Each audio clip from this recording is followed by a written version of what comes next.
Janet, como la mayoría de niñas de su edad, solo quería tener unos pequeños ingresos para poder comprarse así su vestido favorito. Hacer de niñera durante una noche parecía un trabajo sencillo, pero lo que ella no sabía es que lo que parecía una noche tranquila acabaría convirtiéndose en una auténtica película de terror. Esta es la historia de Janet Grisman.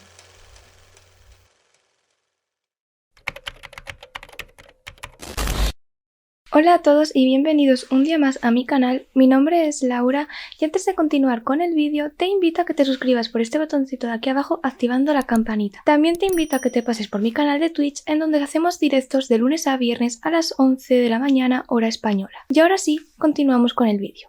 Janet Grisman nació el 21 de marzo de 1936 en Missouri. Era la hija mayor de Charles y Lula Grisman y vivía junto con sus dos hermanas, Rena, de 18 meses, y la recién nacida Cheryl. La familia había estado viviendo en Boonville, Missouri, pero con el tiempo decidieron empezar una nueva vida en Columbia y abrir una cafetería con la que se ganaban la vida honradamente. En 1950, Janet, de 13 años, era estudiante de la escuela secundaria Jefferson, y todos la conocían por ser una chica cariñosa, amable y sobre todo muy madura para su edad. Era una chica muy independiente que a pesar de su corta edad quería buscar trabajo para ganar su propio dinero y no depender tanto de sus padres. El sábado 18 de marzo se celebraba en el instituto un baile de estudiantes. Claramente Janet fue invitada por sus amigos para asistir a esa velada, pero Janet tuvo que negarse, ya que había quedado con una familia para cuidar a sus hijos. Esta no era la primera vez que Janet hacía de canguro para esa familia, ya que al tener hermanas más pequeñas, se le daba muy bien estar con niños. Además, era un trabajo sencillo con el que sacarse dinero. Esa noche, Janet iba a hacerse cargo del hijo de los Romax, quienes iban a asistir a una velada en la casa de unos amigos. Janet tenía la esperanza de sacar el suficiente dinero como para poder comprarse un vestido de color burdeos que había visto en un escaparate y poder lucirlo así en la Pascua. Los Romax vivían en una casa de campo a las afueras de la ciudad y Janet llegó allí sobre las 7:30 de la tarde. Anne Romax le dio las pautas a Janet de cómo tenía que cuidar a su hijo Gregory de 3 años, más que nada le dijo pues lo mítico, la hora a la que cenaba, la hora a la que tenía que acostarlo, etc. Por su parte, Ed Romax le indicó dónde se encontraba la escopeta y le enseñó cómo cargar y disparar, en caso de que sucediese algo. Antes de irse, Ed dejó la escopeta cerca de la puerta de entrada y le dijo a Janet que regresarían pronto, pero que aún así cerrase la puerta con llave, y en caso de que alguien llamase, encendiese la luz del porche para ver de quién se trataba. Y obviamente que no abriese la puerta a desconocidos. Después la pareja se despidió de Janet y partió de muy buen humor a la velada, sin imaginarse por un momento lo que ocurriría en su casa aquella noche. Sobre las 11:25 de la noche, después de una fuerte tormenta de nieve y agua, el departamento del sheriff del condado de Boone recibió una llamada alarmante. El oficial Ray McCowan respondió a aquella llamada y preguntó cuál era la emergencia. Al otro lado del teléfono, lo que Ray escuchó fue las voces de una mujer que gritaba de pánico y que solamente repetía una y otra vez «Venid rápido». A pesar de que Ray intentó por todos los medios intervenir y sacar la máxima información a la chica, la llamada se cortó repentinamente. El oficial supo enseguida de que aquella llamada era real, no se trataba de ningún tipo de broma y sabía que estaba ocurriendo algo malo en la ciudad. Pero por desgracia no pudo hacer más que esperar a que volviese a sonar el teléfono, ya que durante la llamada no se dio ninguna pista que detallase desde dónde se estaba realizando. Poco después, Anne Romax, que se encontraba junto con los Muller y otros amigos, decidió llamar a casa para preguntar cómo estaban yendo las cosas. El teléfono no dio señal, pero Anne, lejos de preocuparse, asumió que la niña igual se habría dormido ya que era muy tarde. Así que continuó en la velada junto con sus amigos. Sobre la 1:15 de la mañana, los Romax deciden que es hora de volver y se despiden de sus amigos, llegando así a su casa sobre la 1:30 de la noche. Notaron que la luz del porche estaba encendida y cuando Ed fue a abrir la puerta con llave, se dio cuenta de que la puerta estaba abierta. Esto les llamaba mucho la atención, pues le habían remarcado muy detalladamente a Janet que cerrase la puerta sí o sí. Aún así, la pareja entró en la casa sin imaginarse lo que se iban a encontrar allí. Janet yacía en el suelo encima de un gran charco de sangre y con signos de haber sido forzada y agredida. A pocos metros de la niña se encontraba el teléfono descolgado como si alguien la hubiese atacado mientras estaba llamando por teléfono. Obviamente, al ver esta escena, Anne subió rápidamente al cuarto de su hijo para ver si Gregory se encontraba bien y por sorpresa se encontró al niño sano y salvo y aún dormido, ajeno a todo lo ocurrido en la planta de abajo. Mientras tanto, Ed se apresuró a dar parte de lo sucedido a la policía, pero pronto se presentaron complicaciones cuando el teniente Joe Douglas de la policía de la ciudad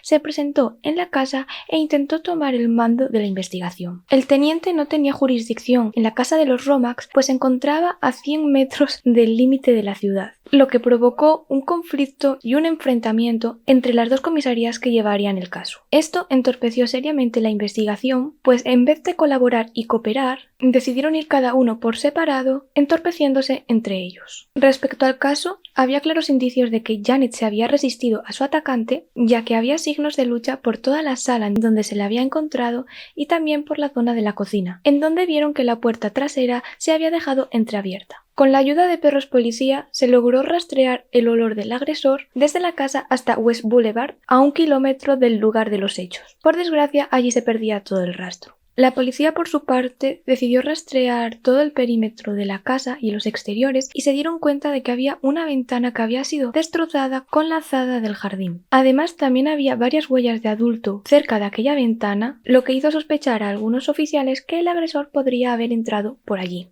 Y esta es una de las razones por las que las diferentes comisarias y jurisdicciones chocaron entre sí. Mientras una jurisdicción creía que el agresor podría haber entrado por la ventana, la otra jurisdicción pensaba que Janet conocía a su agresor y que fue ella la que le abrió la puerta. Creían que el agresor conocía a Janet y que se habría mostrado amigable con ella, por eso cuando Ed y Ann llegaron a la casa se encontraron la puerta sin cerrar. Además, la escopeta que Ed había dejado cargada al lado de la puerta se encontraba aún ahí, lo que hace pensar que Janet no vio la necesidad de usarla pues se sentía segura. Los oficiales partidarios de esta teoría realizaron una vigilancia exhaustiva del lugar los días posteriores, pues creían que el agresor podría regresar al lugar del crimen para disfrutar de lo que había hecho. Por su parte, la jurisdicción que creía que el agresor había entrado por la ventana se dedicó a interrogar tanto a los amigos como a los familiares de Janet y a sus compañeros de instituto. También tomaron nota a los residentes que creían tener algún tipo de pista respecto a lo sucedido. Sin embargo, rápidamente se hizo evidente que había un gran prejuicio racial, porque la mayoría de sospechosos que eran reportados e interrogados eran hombres afroamericanos, a los que en muchas ocasiones se les acusaba injustamente. Sin embargo, ninguna de las dos jurisdicciones consiguieron pistas sólidas para dar con un posible sospechoso. La población empezó a sospechar que podría tratarse de algún tipo de agresor serial, ya que 4 años antes, el 5 de febrero de 1946, Mary Lou Jenkins, de 20 años,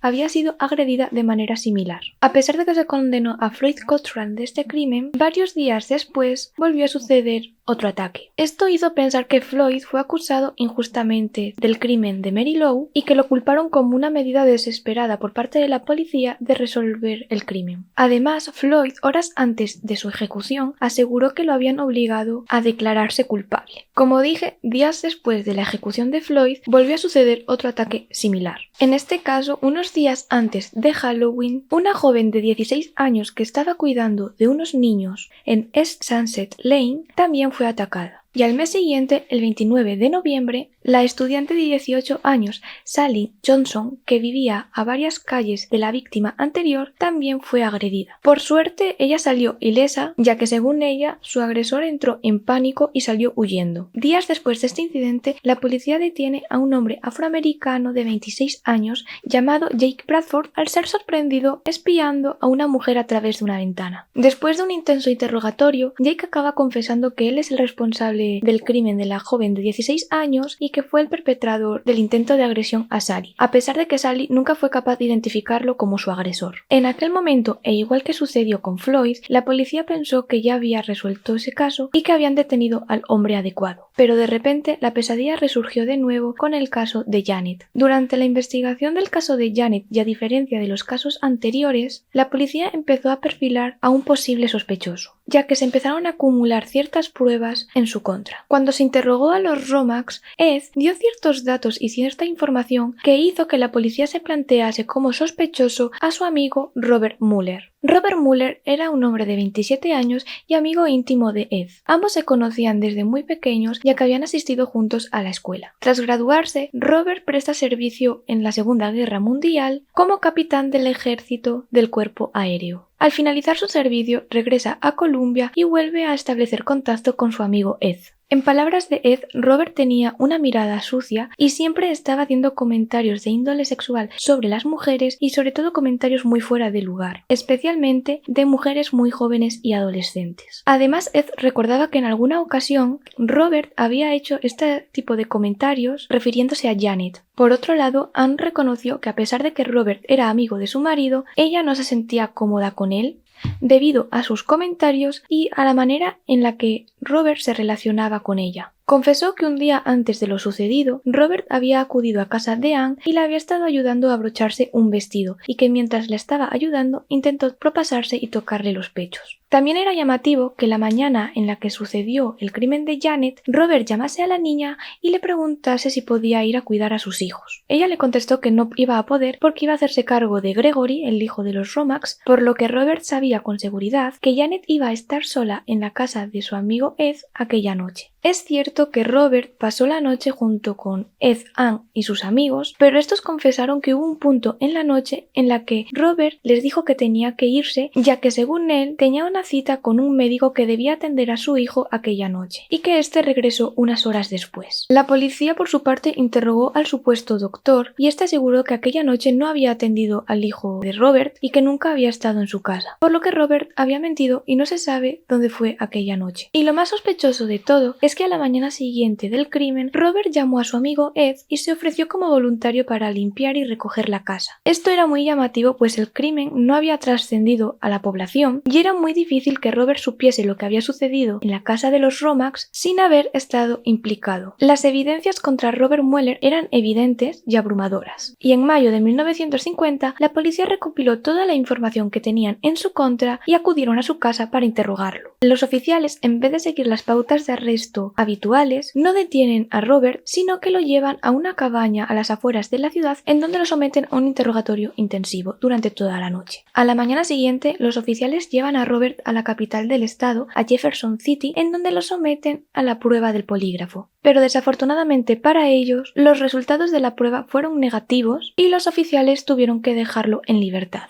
Con el tiempo, debido a los problemas legales y sobre todo debido a la incompetencia de los policías a la hora de realizar la investigación, Robert Mueller nunca pudo ser acusado del crimen ni detenido por ello. Robert Mueller, por su parte, decide demandar al cuerpo de policía alegando que las formas con las que había sido tratado no habían sido las adecuadas ni correctas. Robert perdió esta demanda y es entonces cuando decide abandonar la ciudad junto con su familia y establecerse en Tucson, Arizona, en donde en 2006 fallecería a la edad de 83 años. Tanto la familia de Janet como los Romax siempre han creído y tenido la certeza de que el responsable del crimen de Janet fue Robert Mueller, y se sintieron muy insatisfechos al ver cómo éste salía libre y se cerraba el caso sin ser resuelto. En la actualidad han pasado más de 60 años y muchos de los implicados ya han fallecido, por lo que será muy difícil que se encuentre el responsable real de lo sucedido y sobre todo será muy difícil hacer que pague por ello.